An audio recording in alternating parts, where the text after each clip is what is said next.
me in the eye.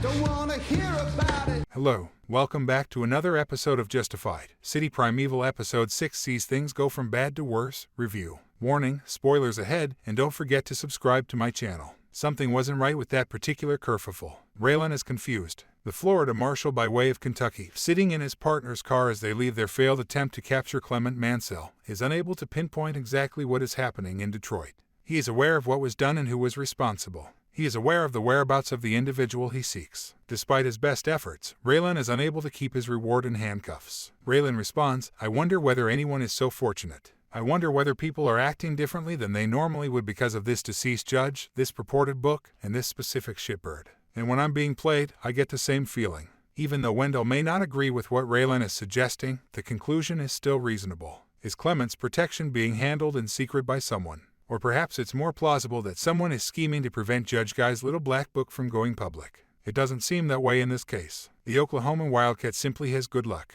His recent bad run of folks trying to rip me off is all the justification he needs to leave the priceless book somewhere, and he is cautious enough to show up without a firearm. Even though he threatened County Prosecutor Diane Rogers, no gun and no book equal no arrest. That brings Clement more luck, but Raylan more misfortune. Raylan must be wondering more than ever if the Wildman is indeed right, at least in regards to one thing. Perhaps using a noose is the only way to lasso this bull. Wouldn't it be interesting if we engaged in a little shootout? Back in the park, Raylan is face to face with Clement, and Raylan rejects the bait. That, however, simply makes Clement feel bad. Jesus Christ, just when I thought we were moving in the right direction, what does it matter and why? We're assessing each other from here, aren't we? What does this have to do with the judge, a simple-minded child, or anything else? Raylan seeks to comprehend. He seeks both justice and order. Clement, however, is a symbol of disorder. Raylan views Clement as an outlier, even if we, the viewer, are aware of what he has done and how he has gotten away with it thus far. Raylan may have to learn to live with some nagging remainders and put this case as far behind him as he can because he doesn't match the marshal's standard equation despite his best efforts. How to do it is now the question.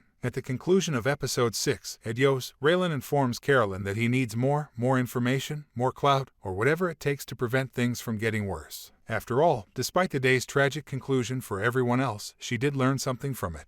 Diane is no longer involved. Without attracting any attention to herself, Carolyn beat out her rival for the judgeship. She doesn't even have the tiny black book, yet it's already working for her. When she learns what happened to Sweetie, will the boost to her career be worthwhile? Obviously not. She did, however, make an effort to keep him out of it. There is simply no way a man like Lonnie will be able to eliminate the Wildman, so come on, Sweetie. You must be smarter than that. Sadly, Sweetie. Although his demise was imminent as soon as he linked up with Mansell again, that didn't lessen the pain of his premature passing or the expression on Trennell's face when he saw the flames engulfing their tavern. Sweetie saw his opportunity, took the shot, and failed. However, other than relying on Lonnie, it wasn't a horrible strategy. Clement wasn't sent by him to meet Diane. He left it up to him to come up with the concept. He then hired an assassin to kill Clement before the Wildman even realized that the cops had put up the sting in his ignorance. The plot could have succeeded if Detective Downey had waited just a little bit longer. Sure, Lonnie would have been detained for the murder of Clement, but perhaps Carolyn can spare Sweetie from being charged with the crime.